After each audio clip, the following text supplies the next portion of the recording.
ஆசை உண்டு.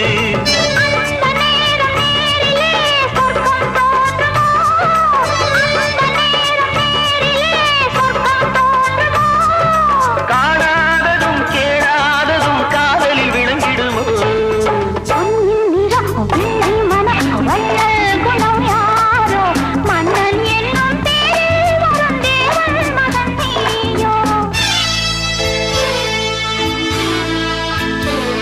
பொன்பட்டாடை மூடி செல்லும் தேஞ்சிட்டோடு மெல்ல நான் தொட்டாடும் வேளை தோறும் போதை என்ன சொல்ல?